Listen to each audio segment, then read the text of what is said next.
প্রিয় ছাত্রছাত্রীরা, আজকে আমি নিয়ে এসেছি বিএ সেকেন্ড সেমেস্টার ইতিহাসের একটি প্রশ্নের উত্তর। প্রশ্নটি হলো, গুপ্ত যুগের সাহিত্যের বিকাশ বা অগ্রগতি সম্পর্কে আলোচনা করো। ভূমিকা: গুপ্ত যুগকে ভারতীয় ইতিহাসে সুবর্ণযুগ বলা হয়। গুপ্ত যুগে সর্বভারতীয় সাম্রাজ্য প্রতিষ্ঠিত হওয়ার ফলে অর্থনৈতিক উন্নতির পাশাপাশি সাহিত্যের অভাবনীয় উন্নতি ঘটেছিল। গুপ্ত সম্রাটরা সাহিত্যের পৃষ্ঠপোষক হওয়ায় এই সময় সাহিত্যের অভাবনীয় উন্নতি ঘটেছিল। দ্বিতীয় চন্দ্রগুপ্তের রাজসভায় নবরত্ন অর্থাৎ 9 জন পণ্ডিত সংস্কৃত সাহিত্যের প্রভূত উন্নতি ঘটিয়েছিলেন, যার ফলে গুপ্ত যুগ সংস্কৃত সাহিত্যের স্বর্ণযুগ বলা হয়। মহাকাব্য: গুপ্ত রাজবংশের সময় মহাকাব্য ও কবিতা বিখ্যাতদের ছাপ বহন করে। মহাকাব্যগুলি সেই সময়ের কবি কালিদাস লিখেছিলেন। রঘুবংশম ও কুমার সম্ভবম দুটি সর্বাধিক সুপরিচিত, অন্যদিকে ঋতুসংহার ও মেঘদূতম সুপরিচিত। ভর্তৃহরির নীতিশতক, শ্রীনগর শতক এবং বৈরাগ্য শতক, ভারবীর কিরাতার্জুনীয়ম, মাঘের শিশুপালবধম, ভর্তৃহরির শ্রীনগরাসা, ভট্টি রাবণবধ বা ভট্টি সাহিত্য বা কালজয়ী, উদয়গিরি, মেহরুলি, ভট্টারি স্তম্ভ ও অন্যান্য শিলালিপিতে পাওয়া পংক্তিগুলি সেই সময়ের সংস্কৃত কবিতার কথা বলে। ধর্মীয় সাহিত্য: বৈদিক যুগের পুরাণগুলি গুপ্ত যুগে পরিবর্তন হয়। কাত্যায়ন, পুলস্ত্য, হারিত প্রমুখ লেখকরা এই সময় বিভিন্ন স্মৃতিশাস্ত্র রচনা করেন। ধর্মীয় বিষয়ে বিভিন্ন স্মৃতিশাস্ত্র রচনা হয়েছিল, যেমন পরাশর স্মৃতি, নারদ স্মৃতি, ভাষ্য, কামোদকের নীতিসার গ্রন্থ প্রভৃতি। নেক্সট পয়েন্ট, কবিতা ও নাটক।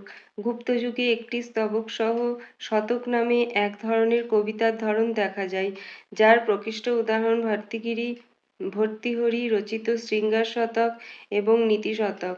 কবিতা ছাড়াও গুপ্ত যুগে বহু নাটক রচিত হয়েছিল, যেমন বিশাখা দত্ত রচিত মুদ্রারাক্ষস ও দেবী চন্দ্রগুপ্তম, ভবভূতির লেখা মহাবীর চরিত ও উত্তর রামচরিত, এছাড়া ভট্টনারায়ণের লেখা বেণী সংহার নাটক, দণ্ডিনের লেখা দশকুমার চরিত,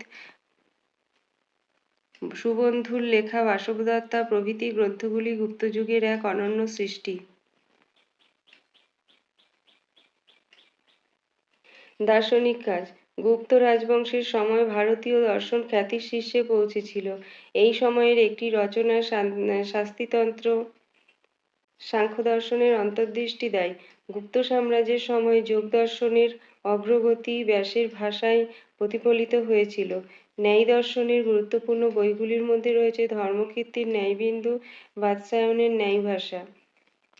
স্মৃতিপাঠ্য: গুপ্ত যুগে সামাজিক আইনের ওপর বেশ কিছু রচনা লেখা হয়েছিল। যাজ্ঞবল্ক্য স্মৃতি, মনুস্মৃতি, নারদ স্মৃতি এই রচনাগুলির মধ্যে সবচেয়ে বিশিষ্ট ছিল। হিন্দুরা এখনও সামাজিক সমস্যা মোকাবিলা করার সময় এই লেখাগুলি ব্যবহার করেন। প্রকৃতপক্ষে গুপ্ত যুগ জুড়েই সাহিত্যিক কর্মকাণ্ডের ঢল ছিল। গুপ্ত যুগে সংস্কৃত সাহিত্য, মহাকাব্য, নাটক, কাব্য, বিজ্ঞানের লেখ, স্মৃতিগ্রন্থ ইত্যাদি প্রস্ফুটিত হয়। ফলস্বরূপ গুপ্ত যুগকে সংস্কৃত সাহিত্যে ধ্রুপদী যুগ বলা হয়। ছন্দ, ব্যাকরণ ও বিজ্ঞান বিষয়ক সাহিত্য গ্রন্থ: গুপ্ত যুগে ছন্দ, ব্যাকরণ ও বিজ্ঞান বিষয়ক বহু গ্রন্থ রচিত হয়। অমরসিংহ রচিত অমরকোষ, বরাহমিহিরের বৃহৎসংহিতা, চন্দ্রগমীন ও জিনেন্দ্র প্রবর্তিত ব্যাকরণ বিশেষ গুরুত্বপূর্ণ। এছাড়াও আর্যভট্টের সূর্য সিদ্ধান্ত, বরাহমিহিরের পঞ্চসিদ্ধান্তিকা গ্রন্থগুলিতে গ্রহ, নক্ষত্র, জ্যোতির্বিদ্যা প্রভৃতি বিষয়গুলি আলোচিত হয়েছিল। উপসংহার: সামগ্রিকভাবে গুপ্ত রাজবংশ ছিল সাহিত্যের ইতিহাসে একটি উজ্জ্বল যুগ, যেটি পরবর্তী মৌলিক সংস্কৃত থেকে আলাদা একটি বিস্তৃত শৈলীর বিকাশে দেখেছিল। এই সময় থেকে গদ্যের চেয়ে পদ্যের দিকে বেশি নজর দেওয়া হয়েছে।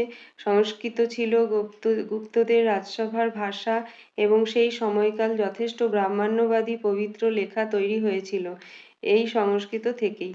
উপসংহারে বলা যায় যুগটি গুপ্ত যুগের সংস্কৃত সাহিত্যের বিকাশের সাক্ষী ছিল। এই সময় অমরসিংহ ছন্দাকারে সংস্কৃত অভিধান অমরকোষ রচনা করেন।